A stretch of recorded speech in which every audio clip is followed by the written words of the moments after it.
விருதுநகர் மாவட்டத்தில் உள்ள 7 தொகுதிகளில் ஒவ்வொரு சட்டமன்ற தொகுதிக்கு உட்பட்ட ஒன்றிய, நகர, பகுதி, வட்ட நிர்வாகிகளை சந்திக்கிறதுக்கான கூட்டம். குறிப்பா ஒன்றிய, நகர, பேரூராட்சி செயலாளர்களோட கலந்து ஆலோசித்து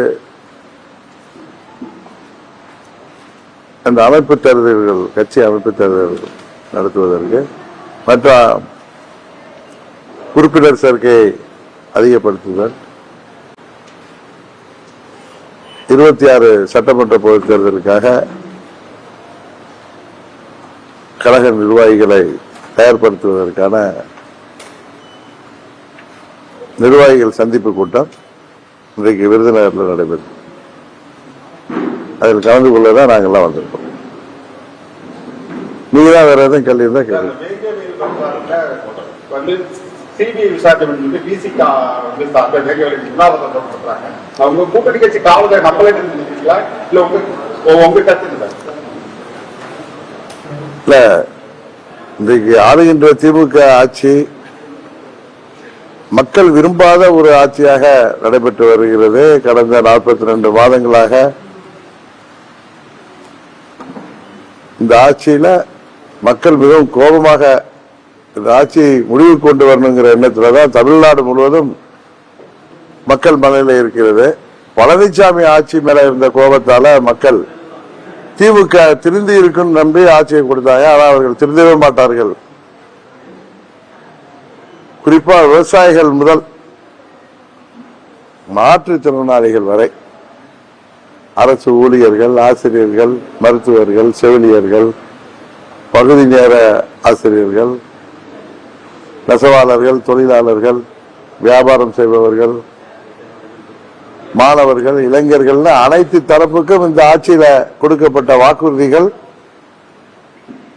நிறைவேற்றப்படாததோடு மட்டுமல்லாமல் எல்லா இடங்களிலும் எல்லா துறையை சேர்ந்தவர்களும் போராட்டம் நடத்துகின்ற நிலையம், மாற்றுத்திறனாளிகள் கூட இன்றைக்கு போராட்டம் நடத்த முடியாமல் அவர்கள் கைது செய்யப்படுவது உட்பட அனைவருக்கும் இந்த ஆட்சி மீது மிகுந்த வெறுப்பும், இந்த ஆட்சியை முடிவுக்கு கொண்டு வர வேண்டும் என்கிற மனநிலை தமிழ்நாட்டில் நிலவி வருகிறது. கூட்டணி கட்சிகள் அதை புரிந்து கொண்டு ஏதாவது இந்த ஆட்சிக்கு அழுத்தம் கொடுத்து பார்ப்போம் என்கிற நிலையில் அவர்கள் அதிருப்தி, இப்ப கம்யூனிஸ்ட் கட்சியா இருக்கட்டும், நண்பர் திருமாவளவன் ஆகட்டும், இது போன்ற கோரிக்கைகள் வைக்கிறார்னா, காவல்துறையை கட்டுப்பாட்டில் வைத்திருக்கிற முதலமைச்சர் திரு ஸ்டாலின் அவர்கள் காவல்துறையை ஏவல் துறையாக தான் செயல்படுத்துறாரே தவிர, காவல்துறைக்கு அவர்கள் மக்களின் நண்பர்கள் என்ற முறையில் அவர்கள் பணி செய்வது இன்றைக்கு கேள்விக்குறியாகி, இது போன்ற கூட்டணி கட்சியினரே சிபிஐ என்கொயரி வேணும் அப்படின்னு கேட்கிற நிலைமை அங்க ஏற்பட்டிருக்கு. வேங்கவேல் அந்த துர்பாக்கிய நிகழ்ச்சி தமிழ்நாடு முழுவதும், இந்தியா முழுவதுமே எல்லாருக்கும் வருத்தத்தை தரக்கூடிய நிகழ்ச்சியாக அது தொடர்ந்து எங்கேயும் நடந்துவிடக்கூடாது என்பதில் தமிழ்நாட்டில் நடவடிக்கைகள் இருக்க வேண்டும் என்கிற எதிர்பார்ப்பு எல்லாருக்கும் இருக்கு. இதுல யார் ஈடுபட்டாலும் ஜாதி மதத்திற்கு அப்பாற்பட்டு தவறு செய்தவர்கள் யாராக இருந்தாலும் தண்டிக்கப்பட வேண்டும். காவல்துறை எந்தவித அழுத்தத்திற்கும் ஆளாகாமல் நடவடிக்கை எடுக்க வேண்டும் என்பதுதான் அம்மா மக்கள் முன்னேற்ற கழகத்தின் வேண்டுகோள். இனியாவது இந்த ஆட்சியாளர்கள் சரியாக செயல்பட வேண்டும். உண்மை குற்றவாளிகளை கண்டறிந்து தக்க தண்டனை பெற்றுத்தர வேண்டும் என்பதுதான் எல்லோருடைய விருப்பமும்.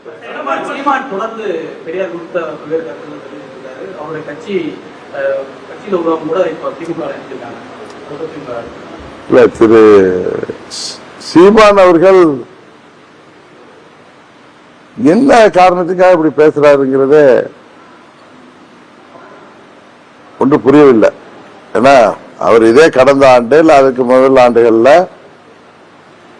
பெரியாரை பற்றி, தந்தை பெரியாரை பற்றி அவர் எப்படியெல்லாம் பேசியிருக்கிறார், எப்படி புகழ்ந்து பேசியிருக்கிறார் என்பது ஊடகங்கள்ல, சோசியல் மீடியால நம்ம பார்க்கிறோம். அதற்கெல்லாம் அவர் பதில் சொல்லணும்.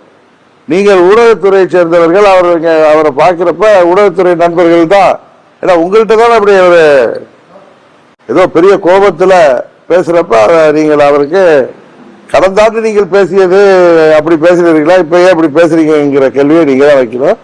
உண்மையிலேயே ஒரு சமகாலத்துல ஒரு அரசியல் கட்சி பொதுச் செயலாளரா தலைவரா எனக்கு ஒரு அரசியல்வாதியாக இது மிகவும் மனவேதனையும் வருத்தத்தை அளிக்கிறது, வெட்கப்படுகின்ற சூழ்நிலை இன்றைக்கு இருக்கிறது. தந்தை பெரியார் அவர்கள் சமூக நீதி போராளி, அதில் யாருக்கும் என்ற மாற்று கருத்து இருக்க முடியாது. நம்மளுக்கெல்லாம் நல்லா தெரியும், நமது தேசத்தந்தை அண்ணல் மகாத்மா காந்தி அவர்கள் எங்கேயோ ஒரு கிருஷ்ணர் கோயிலுக்கு போன போது அங்கு நீங்கள் வரலாம், ஆனால் பட்டியலின மக்களோ தீண்டாமை காரணம் காட்டி வரக்கூடாதுன்னு சொன்னப்ப அண்ணல் காந்தி அவர்கள் அவருக்கே உரிய சுபாவத்தோட அவர்களை என் சகோதரர்களை நீங்க அலோவ் பண்ணலன்னா நானும் அந்த கோயிலுக்குள்ளார வரமாட்டேன்னு சொல்லி திரும்பி போனார். தந்தை பெரியார் அவர்கள் ஒருபடி மேலே போய் அந்த பட்டியலின மக்கள் யாரெல்லாம் கோயிலுக்கு நீங்கள் அனுமதிக்கவில்லையோ தீண்டாமைங்கிற பெயர்ல அவர்களோடு நான் கோயில் பிரவேசம் செய்வேன் என்று ஒரு சமூக நீதி போராளியாக அவர்களை அழைத்துக் கொண்டு கோயிலுக்கு செல்கின்ற பழக்கத்தை ஏற்படுத்தியவர். அவர் சமத்துவம், சமூக நீதி, தீண்டாமை, பெண் உரிமை, இது போல அன்றைக்கு இருந்த மூட நம்பிக்கைகளுக்கெல்லாம் எதிர்த்து அரசியல் ஆதாயம் தேடாமல் தேர்தலில் போட்டியிட கூட நாங்கள் மாட்டோம் என்றால், நாங்கள் தேர்தலில் போட்டியிட்டால் வெற்றி பெறுவதற்காக சமரசம் செய்து கொள்ள வேண்டும், அது தேவையே இல்லை, இது ஒரு சமுதாய முன்னேற்றத்திற்கான அமைப்பாக செயல்படுத்திய தந்தை பெரியார் அவர்கள் தமிழ்நாடு மாத்திரமல்ல, இந்தியா மாத்திரமல்ல, உலகம் முழுவதும் பாராட்டப்படக்கூடிய பின்பற்றக்கூடிய ஒரு தலைவராக விளங்கக்கூடியவர். இத கண்ணை மூடிக்கிட்டதுன்னா பூமி இருண்டு போச்சுன்னு பூனை நினைச்சா எப்படி தப்போ அது மாதிரி நண்பர் சீமான் அவர்கள், சகோதரர் சீமான் அவர்கள் என்ன பேசுறோன்னு யோசிச்சு பேசுறாரா? பெரியார் அவர்களை பற்றி இப்படி பேசுவது உண்மையிலேயே அவர் சுய விளம்பரத்திற்காகவும் தான் அவர் பேசுறார். ஏன்னா அவர் கட்சி சம்பந்தப்பட்ட ஒரு நிர்வாகிக்கு மதுரை உயர்நீதிமன்ற விளம்பரத்திற்காகவும் வியாபாரத்திற்காக நீங்க இப்படி எல்லாம் பேசுறீங்கன்னு சொல்லி கண்டிச்சாங்க. அது இவருக்கு பொருத்தமாறு. தந்தை பெரியாரை இப்படி தாக்கி பேச வேண்டிய அவசியமே இல்லை. நாம கூட தந்தை பெரியாரோட கடவுள் மறுப்பு கொள்கைக்கு நாம் ஏற்றுக்கொள்ளவில்லை. அதே நேரத்தில் எத்தனையோ சமுதாய முன்னேற்றத்திற்காக போராடிய மாபெரும் தலைவரை இப்படி இழிவாக பேசுவது, அவருடைய தனிப்பட்ட நடவடிக்கைகளை பேசுவது, எல்லாவற்றிற்கும் குற்றம் கற்பிப்பது உண்மையிலேயே வருத்தம் அளிக்கக்கூடிய செயலாக இருக்கிறது. இது ஒன்று வீரத்தின் அழகு இல்லை.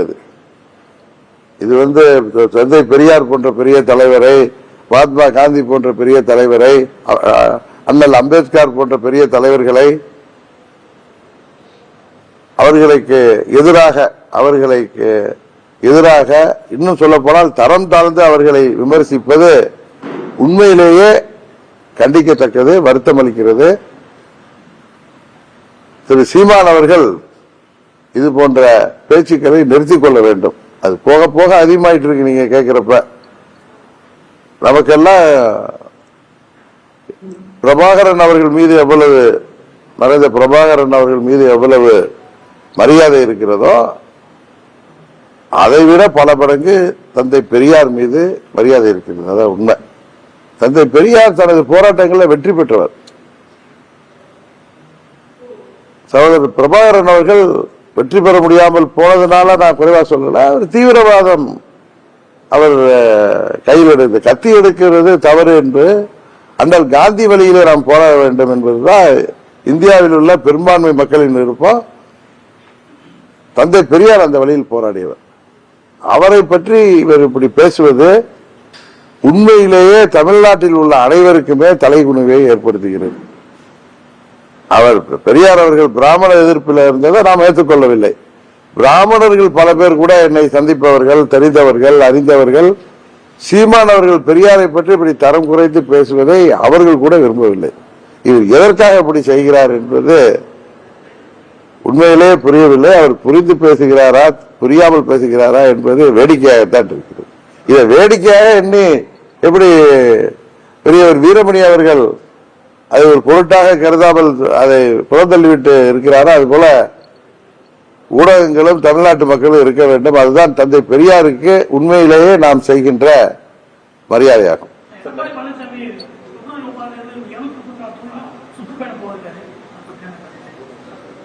தமிழ்நாடு மாத்திரம் இல்லைங்க, அவர் இந்தியா முழுவதும் துரோகத்துக்காகவே பெயர் பெற்றவர். ராஜதந்திரங்கிற பேர்ல மற்றவங்களுக்கு துரோகம் செய்வதில் ஒரு எம்பளம் வைக்கணும்னா அது பழனிசாமிக்கு தான் வைக்கணுங்கிற அளவுக்கு தகுதி வாய்ந்தவர். துரோகத்திற்காக, துரோகத்தால், சுயநலத்தால் ஒரு கட்சியையே தனக்கு கேடயமாக பயன்படுத்தக்கூடிய ஆற்றல் மிக்கவர் என்ற முறையில அவர் தமிழ்நாடு மாத்திரமல்ல இந்தியா முழுவதும் சென்று மக்களை சந்திக்க வேண்டும் என்பதுதான் எனது விருப்பம். அந்த வெற்றி என்பது மக்களோட வெற்றி. எந்த ஒரு தனிப்பட்ட கட்சி அதை அது உரிமை கொண்டாடக்கூடாது சீமான் கருத்து வைக்கிறாரு. ஆனா நாளைக்கு முதலமைச்சருக்கு அடிட்டாப்படிதான் பாராட்டு விழா நடத்துவாங்க. இதை எப்படி பாக்குறீங்க? அதாவது திமுக என்றாலே இரட்டை வேடம் போடுவார்கள். அது கச்சத்தீவுல தொடங்கி காவிரி பிரச்சனையாக இருக்கட்டும், பெரியார் அணை பிரச்சனையாக இருக்கட்டும், நீட் தேர்வு பிரச்சனையாக இருக்கட்டும், ஹைட்ரோ கார்பன், மீத்தேன் போன்ற திட்டங்களாக இருக்கட்டும், இன்றைக்கு டங்ஸ்டன் வரை அவர்களுடைய நிலைப்பாடு இரட்டை வேடம் தான். ஆட்சி அதிகாரத்திற்காக எதை வேண்டுமானாலும் செய்யக்கூடியவர்கள். இன்றைக்கு கூட தமிழ்நாட்டில் நாமெல்லாம் வருந்தத்தக்கக்கூடிய அளவில் மதங்களுக்கிடையே பிரச்சனை வருகின்ற அளவிற்கு, மத சண்டைகளை தூண்டுகின்ற அளவிற்கு இந்த ஆட்சியில பல விஷயங்கள் நடந்து வருகிறது. அதையெல்லாம் தடுக்கவில்லை. அதுபோல அண்ணன் தம்பிகளாக இந்த தென் தமிழ்நாட்டில் வாழ வேண்டிய தேவர் மற்றும் தேவேந்திர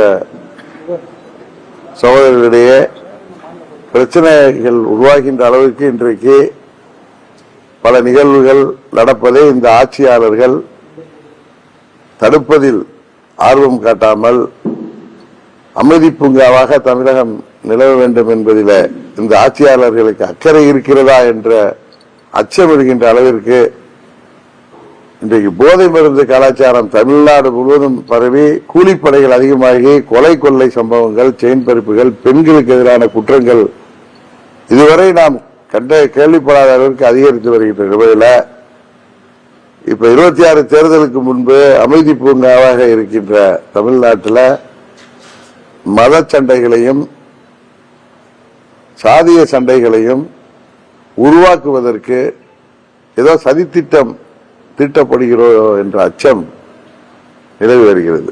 இங்கெல்லாம் அண்ணன் தம்பிகளாக, மாமன் மச்சான்களாக உறவு சொல்லி வாழ்கின்ற மக்களிடையே தேர்தலில் வெற்றி பெற வேண்டும் என்பதற்காக சில தீய சக்திகள் முயற்சி செய்கின்றன. அதை இந்த அரசாங்கம், தமிழ்நாட்டு முதலமைச்சர் கவனத்துடன் அதில் செயல்பட்டு காவல்துறை சரியாக செயல்பட விட்டு இது போன்ற நிகழ்வுகள், வருந்தத்தக்க நிகழ்வுகள் நடக்காமல் பாதுகாக்க வேண்டும். இப்ப டங்ஸ்டன் விஷயத்தில் அது போன ஆண்டு அங்க டங்ஸ்டன் இருக்கிறது, அதை எடுப்பதற்கு அதை எங்கெங்க இருக்கு என்ன, அதை பற்றி ஏலம் விடலாமாங்கிற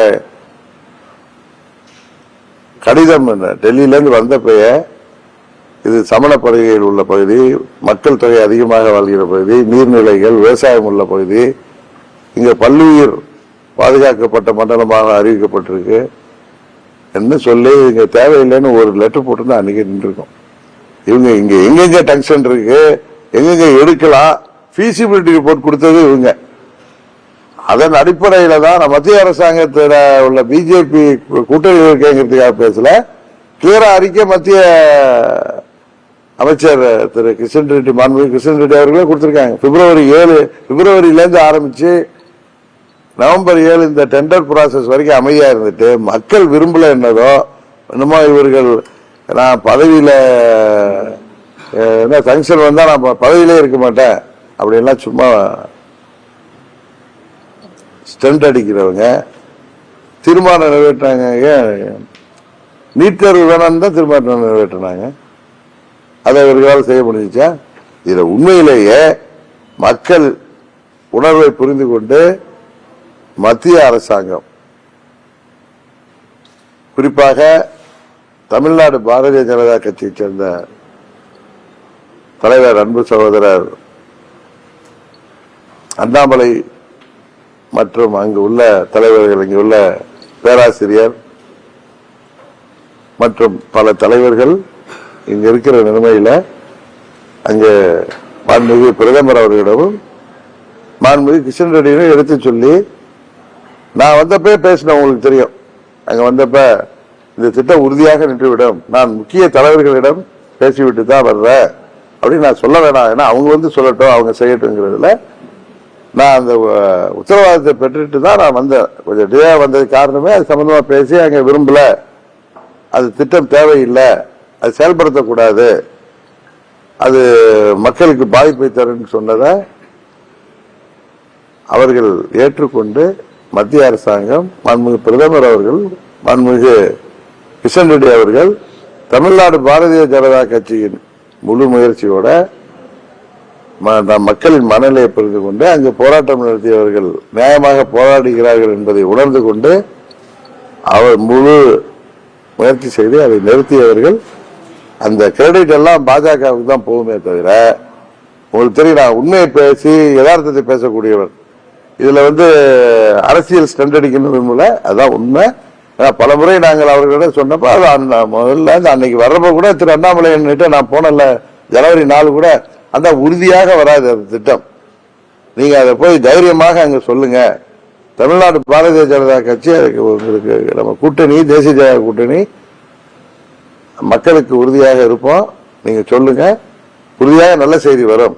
இன்னும் சொல்ல போனா ஜனவரி 18 இங்கு மாண்புமிகு கிஷன் ரெட்டி அவர்கள் வருவதா இருந்தப்பயே இங்க உள்ள நிர்வாகிகளை அழைத்து சென்று அங்க அந்த அறிவிப்பை வெளியிட செய்வதற்கான ஏற்பாடுகளை தமிழ்நாடு பாரதிய ஜனதா கட்சி செய்து கொண்டிருந்தார்கள். இதையே நான் இன்னைக்கு சொல்றேன்னா, அன்னைக்கு நான் பேசுனது நீங்க பாத்தீங்கன்னா நான் ஆணித்தரமா சொன்னேன், வரவே வராது. ஒருவேளை 1% யாரோ ஒரு முயற்சியால் அது வந்தால் நாம் அனைவரும் உங்களோட நிற்போம், அதுக்கு நமக்கு ஆதரவாக தமிழ்நாடு பாரதிய ஜனதா கட்சியும் இருக்குன்னு சொல்லியிருக்கேன். நீங்க வேணா அதை ரிப்பீட்டடா பாத்தீங்கன்னா தெரியும் உங்க தொலைக்காட்சியில. அதனால என்னை பொறுத்தவரை இதற்கு முழு காரணம் பாரத பிரதமரும் மத்திய அமைச்சர் திரு கிஷன் ரெட்டி அவர்களும் தமிழ்நாடு பாரதிய ஜனதா கட்சியை சேர்ந்த சகோதரர் அண்ணாமலை மற்றும் அங்கு உள்ள நிர்வாகி அனைத்து தலைவர்களும் தான் அதுக்கு காரணம். அங்கு உள்ள நிர்வாகிகள் தான் காரணம். இதான் உண்மை.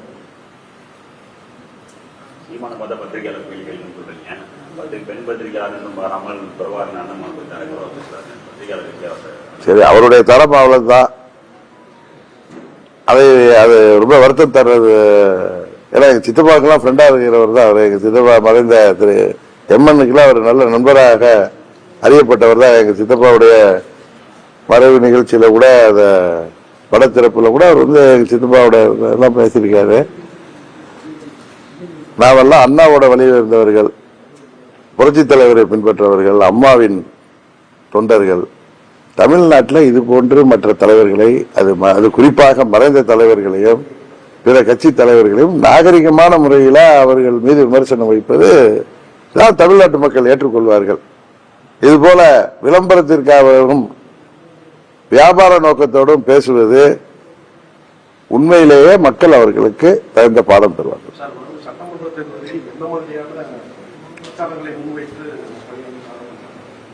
நீங்க அது தேர்தலுக்கு முன்பு சரியான திட்டமிடலோடு தேசிய ஜனநாயக கூட்டணி திமுக என்கிற இந்த தீய சக்தியை ஆட்சியில் இருந்து இறக்குவதற்கு அனைத்து முயற்சிகளையும் எடுப்போம். அதில் உறுதியாக திமுக என்கிற தீய சக்திக்கு மாற்று சக்தியாக இருக்கக்கூடியது, இருக்க போவது தேசிய ஜனநாயக கூட்டணி தான். தமிழ்நாட்டில் முதல் முறையாக தேசிய ஜனநாயக கூட்டணியின் ஆட்சி ஒரு கூட்டணி ஆட்சியாக உறுதியாக தமிழ்நாட்டு மக்கள் அமைப்பார்கள். அதற்காக நாங்கள் அனைவரும் ஒற்றுமையுடன் செயல்பட இருக்கிறோம். எடப்பாடி பழனிசாமி கடுமையா இருக்கீங்க.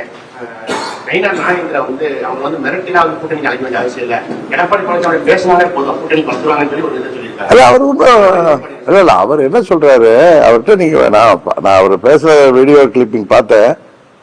ஊடகத்தில் கேட்கறீங்க எடப்பாடி பழனிசாமி சேர்ந்தவர்களுக்கு இன்கம் டாக்ஸ் ரைடு போறது மிரட்டி கூட்டணி கொண்டு வர்றதுக்கான்னு கேட்கிறாங்க.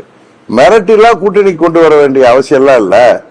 ஒரு கட்சியோட கூட்டணி வேணும்னா அந்த கட்சிக்கு பொதுச் செயலாளர் இருக்கிற பழனிசாமி அண்ணன் பழனிசாமி கிட்ட பேசினாலே கூட்டணி கொண்டு வர முடியுமோ. கூட்டணி கொண்டு வரணும்னு நினைச்சா நாங்க நட்போட பேசுவோம் அப்படின்னு சொல்றாரு. அது கிளியரா சொல்லியிருக்காரு. நான் பழனிசாமி என்கிற ஒரு சுயநல மனிதரை, அம்மாவின் கட்சிய சுயநலத்திற்காக தன்னை வழக்குகள்ல இருந்து காப்பாற்றிக் கொள்வதற்காக திமுகவிற்கு அவர் மறைமுகமாக உதவி செய்து வருகிறார் என்பதுதான் நான் போற இடங்களெல்லாம் சொல்லிட்டு வரேன். அதனால அங்குள்ள தொண்டர்களும் நிர்வாகிகளும் ரெட்டைகளை அவர் கைப்பற்றி வச்சிருக்காருங்கிற ஒரே காரணத்திற்காக, அவருக்கு பலபலத்தோடு இருக்காருங்கிற காரணத்தினால அவருடைய திமிருக்கும் அவருடைய சுயநலத்துக்கும் நீங்க இடம் கொடுத்து காவடி தூக்குனீங்கன்னா, நான் என்ன சொல்றேன், விழித்துக் கொள்ள வேண்டும் என்றால் 26 தேர்தலுக்கு பிறகு அம்மாவின் கட்சிக்கு, புரட்சி தலைவர் கண்டெடுத்த கட்சிக்கு மூடு விழா நடத்தக்கூடிய அளவுக்கு பழனிசாமி சென்று விடுவார். ஏன்னா அவர் ஒன்றும் கஷ்டப்பட்டு உழைச்சோ அந்த கட்சிக்கு, இப்ப தலைவருக்கு அந்த கட்சி எப்படி ஆரம்பிச்சான்னு தெரியும். அவர் மறைவுக்கு பிறகு அம்மா அவர்கள் போராடி அந்த பதவிக்கு வந்தார்கள் தெரியும். இவர் ஒரு லாட்டரி சீட் அடிச்ச மாதிரி யோகத்துல உட்கார்ந்து இருக்காரு. அதனுடைய அருமை தெரியாமல் 4 ஆண்டு முதலமைச்சர் பதவி இருந்தப்ப அவர் எப்படி அதை பிடித்து வைத்திருக்கார் என்பது தெரியும். அது 4 ஆண்டு பதவி இருந்தப்ப அங்க உள்ள நிர்வாகிகள் அம்மாவுடைய ஆட்சி போயிடக்கூடாதுன்னு அமைதி காத்தது வேறு. இப்பொழுது அமைதி காத்தால் வருங்காலத்தில் அம்மாவின் கட்சிக்கு முடிவுரை எழுதக்கூடிய நிலைக்கு அவர் செஞ்சார். ஏன்னா அவரை பொறுத்த வரைக்கும் தானும் தனது குடும்பத்தினர் மீதும் வழக்கு வராமல் இருக்கிறதுக்கு திமுகவுடைய மறைமுக கூட்டணி வச்சிருக்கார். திமுகவுடைய தேர்தல் வெற்றிக்கு உதவி செய்வதற்காக அவர் தனியா நிக்கணும், மெகா கூட்டணி அமைங்கிறார். எங்க போய் கூட்டணி அமைக்க முடியும்? எல்லா கட்சிகளும் அந்த கூட்டணி அல்லது எங்கள் கூட்டணி இருக்கிறப்ப இவர் யாரோட கூட்டணி அமைக்க போறாரு? போகாத ஊருக்கு வழி சொல்லிட்டு இருக்காரு. அதனால அந்த முறையில நான் திரு பழனிசாமி இருக்கிறத தவிர தனிப்பட்ட முறையில் எனக்கு அவர்கிட்ட ஒண்ணும் கிடையாது. நாங்கள் இருந்த கட்சி அம்மாவின் கட்சி. அந்த கட்சி இன்றைக்கு ஒருவர் பிடியில மாட்டிக்கிட்டு சுயநலத்தில் அவர் செய்கின்ற சேட்டைகள் எல்லாம் அவர்கள் கண்மூடி பார்த்து கொண்டிருந்தார்கள்னா, வருங்காலத்தில் தேர்தலுக்கு பிறகு நாங்கள் மீட்டெடுக்க வேண்டிய சூழ்நிலை வரும் அம்மாவின் தொண்டர்கள் சொல்றேன்.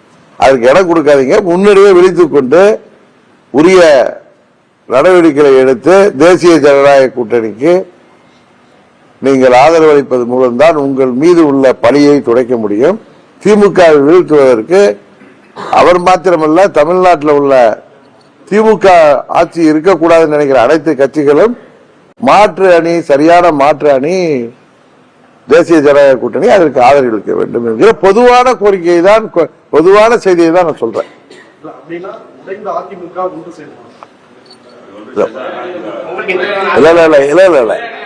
நான் பல முறை சொல்லியிருக்கேன். நாங்க அம்மா மக்கள் முன்னேற்ற கழகங்கிற பேர்ல 7 ஆண்டுகளாக செயல்பட்டு இருக்கோம். இன்றைக்கு அம்மாவுடைய கொடிய, அம்மாவுடைய திருவுருவத்தை தாங்கிய கொடிய 7 ஆண்டுகளாக நாங்கள் பட்டி தொட்டியங்கள்லாம் கொண்டு சென்று எங்கள் தொண்டர்கள் பணியாற்றிருக்காங்க, நிர்வாகிகள்.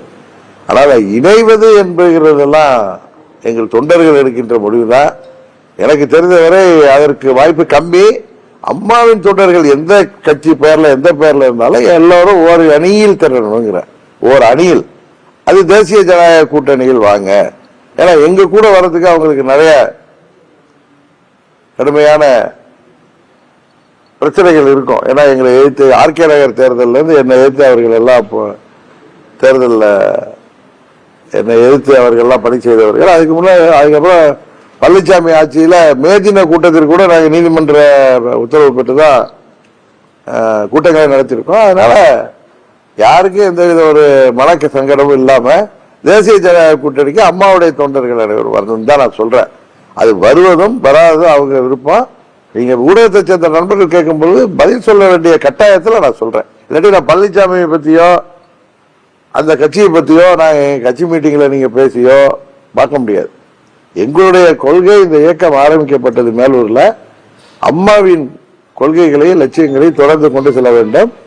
ஜனநாயக ரீதியாக அம்மாவின் கட்சியை மீட்டெடுக்க வேண்டும் என்பது. எனக்கு எந்த கட்சி வருவதிலும் எந்த ஆட்சேபமும் இல்லை. மக்கள் போராடினாங்க, அதாவது நாங்க டக்ஸன் ரத்து பண்ணோம். அதே மாதிரி பரந்தூர்லயும் 900 மேற்பட்ட நாட்கள் விமான நிலையம் வேண்டாம் போராடுறாங்க. அதுக்கே மத்திய அரசு செடி சைக்கிள் அர்த்தம் கொடுத்தாங்க வாய்ப்பு. தமிழ்நாட்டுக்கு விமான நிலையங்கள், எல்லா விமான நிலையங்களும் இன்னும் அப்கிரேட் ஆகணும். புதிய விமான நிலையம் வேண்டும் என்பதெல்லாம் எல்லோரும் ஏற்றுக்கொள்ளக்கூடியது. அங்க போராடுறவங்களும் ஏற்றுக்குவாங்க. ஆனா அந்த பகுதியில் வேடான்னு அந்த மக்கள் அவருக்கு போராடுறாங்க. அவங்களுக்கு நாங்கள் ஆதரவு, எங்கள் கோரிக்கைகளை, எங்கள் அழுத்தத்தை எப்படி டங்ஷன்ல நீங்க நாங்க அதுக்கு ஆதரவாக இல்லாமல் நாங்கள் எங்கள் கோரிக்கைகளை வச்சு அதை சொல்றோம். தமிழ்நாடு முதலமைச்சர் இது நான் இந்த திட்டம் வந்தா நான் முதலமைச்சரை தொடர மாட்டேன்னு சொல்லி டயலாக் பேசினவர் ஏன் அதுல ஒரு நிலைப்பாடு இருக்கிறாரு? அவர் தீர்மானம்லாம் நிறைவேற்றினவர் ஏன் அவரால்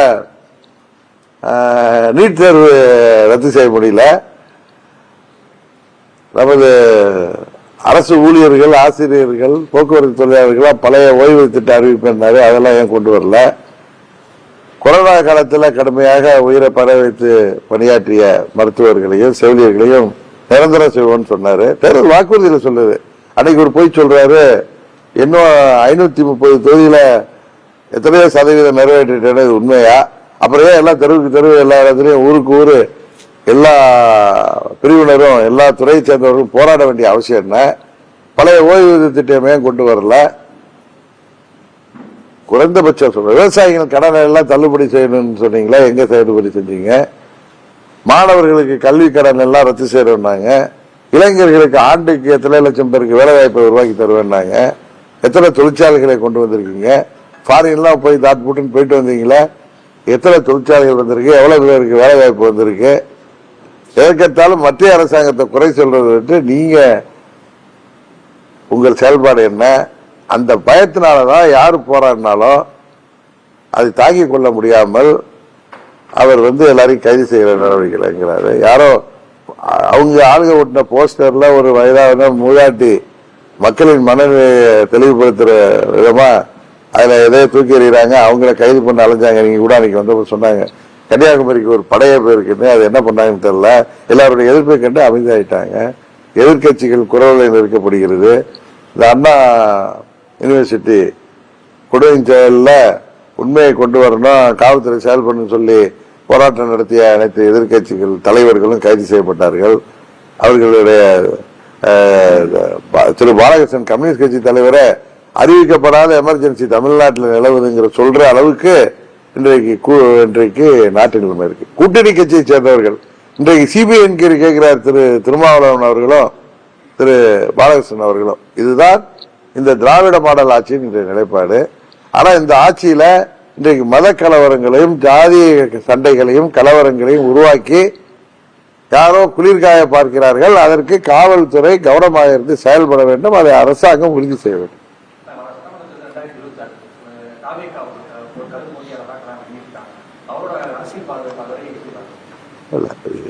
ஜனநாயக நாட்டில் நான் பலமுறை சொன்ன மாதிரி யாருக்கும் ஒரு கட்சி ஆரம்பிக்கிறது, தேர்தலில் போட்டியிடுவதற்கு உரிமை இருக்கு. அதுபோல நடிகர் திரு விஜய் அவர்களும் திரையுலகத்தில் ஒரு உச்ச ஸ்தானத்தில் இருந்து எப்படி திரு கமலஹாசன் கட்சி ஆரம்பிச்சாரோ உச்ச ஸ்தானத்தில் இருக்கிறவங்க அது மாதிரி ஆரம்பிச்சிருக்காரு. அவருடைய கொள்கைகளையும் கோட்பாடுகளையும் அவர் கட்சியையும் ஏற்றுக்கொள்ள வேண்டிய எஜமானர்கள் தமிழ்நாட்டு மக்கள். இன்னொரு கட்சியின் தலைவராக நான் அதை பற்றி தேவையில்லாமல் விமர்சனம் வைப்பது எனக்கு பழக்கம் இல்லை. எங்களை யாரும் விமர்சித்தார்கள் என்றால் அவர்களுக்கு நாங்கள் பதிலடி கொடுப்போம். இன்னொன்னு நான் சொல்றது, திமுகங்கிற தீய சக்தியை வீழ்த்த நினைத்து செயல்படுகின்ற அனைத்து கட்சிகளும் தேசிய ஜனநாயக கட்சிக்கு ஆதரவளிக்க வேண்டும் என்பது என்னுடைய வெளிப்படையான கருத்து.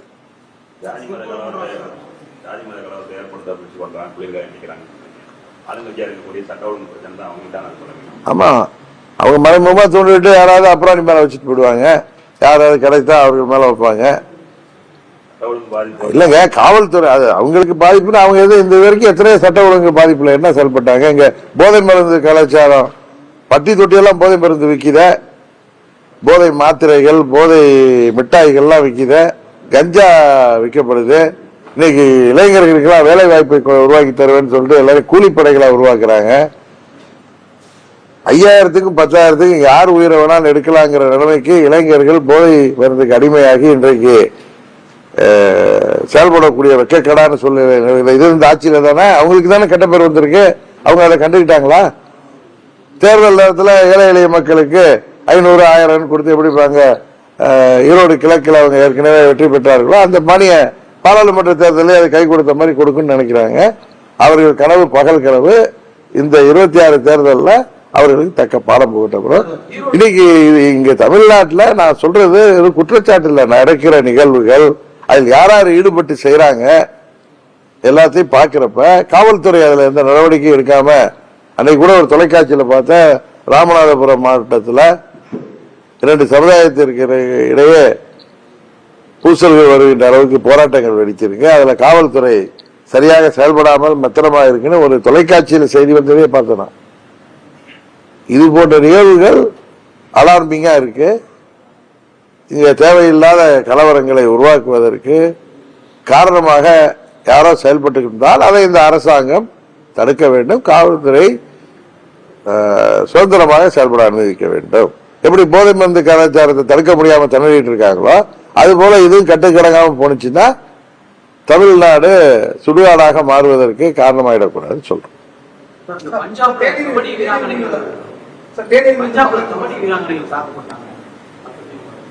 தமிழ்நாட்டை சேர்ந்தவர் இது ரொம்ப கண்டிக்கத்தக்கது.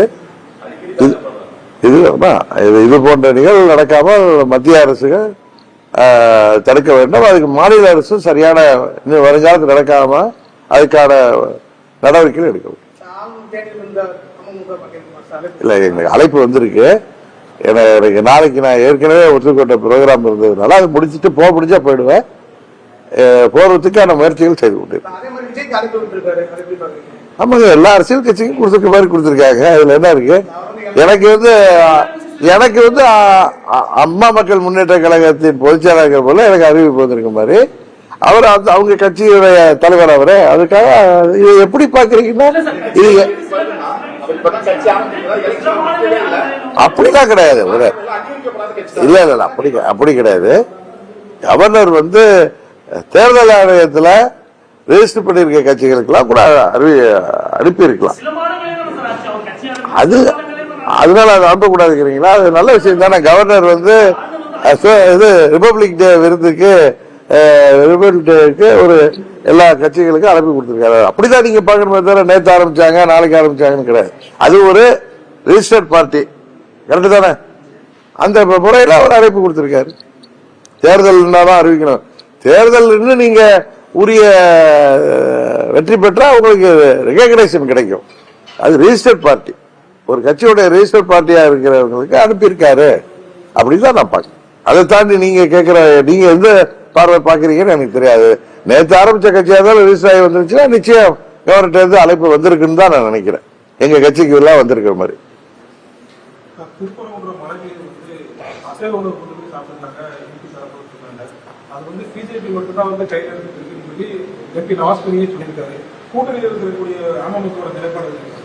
சார், எங்க நிலைப்பாடு உங்க எல்லாருக்கும் தெரிஞ்சது. தமிழ்நாட்டில் அதை தான் நான் முன்னாடியே சொன்னேன். மத கலவரங்களை தூண்டுற மாதிரி செயல்பாடுகள்ல யார் ஈடுபட்டாலும் அதை அரசாங்கம் தடுக்க வேண்டும். ஏன்னா இங்கெல்லாம் உங்களுக்கு தெரியும், குறிப்பா மதுரை இந்த மண்டலங்கள்ல இஸ்லாமிய சகோதரர்களை நம்ம சியான்னு கூப்பிடுவோம், அவங்க நம்மள மாமான்னு கூப்பிடுவாங்க. அந்த அளவு எல்லாரும் ஒரு உறவு முறையில இருக்கக்கூடிய பகுதி.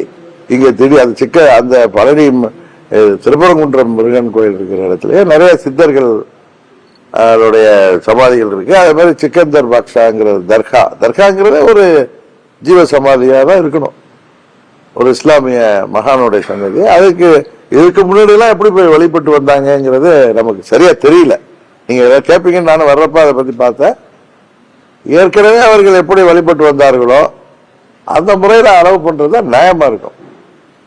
அதுக்காக போய் யாரோ அதை ஒருத்தர் பெரிதுபடுத்தணும்னு ஒருத்தர் நினைத்து இத்தனை ஆண்டு அந்த மாதிரி பிரச்சனை இல்லைல்ல. இந்த ஆண்டு வருதுன்னா அதுக்கான முயற்சிகள் யார் எடுக்கிறார்கள்? அது உண்மையான அங்கு பகுதியில் வாழ்ற இஸ்லாமிய மக்களா, இல்ல அதுக்கு பின்னாடி யாரும் தூண்டுதல்ல இந்த போர்வையில எதுவும் பண்றாங்களா? அதனால இந்து அமைப்புகளோ அங்க கிராமத்தில் உள்ள மக்களோ அதை எதிர்க்கிறாங்கலாம் வந்துச்சுன்னா எல்லாமே உங்க ஊடகத்திலேயே எங்க நிர்வாகிகளிடம் தெரிந்து கொண்ட செய்தி. ஏற்கனவே அது போன்ற அந்த மலையில மாமிசம் சமைக்கப்பட்ட அது போன்ற பழக்கம் இருக்கிறதா என்னன்னு எனக்கு தெரியல. நீங்க தான் சொல்லணும், எனக்கு தெரியல. இல்ல திடீர்னு அந்த ஆண்டு அப்படி பண்றாங்களா என்ன அப்படிங்கிறது தெரியல. நீங்க தான் சொல்லணும், நீங்க கேள்வி கேட்டு நீங்க தான் சொல்லணும். ஏற்கனவே அது தொட்டு அந்த பழக்கம் இருக்கா? இல்ல இல்ல இப்ப ஏற்கனவே இருக்கா அந்த பழக்கம்?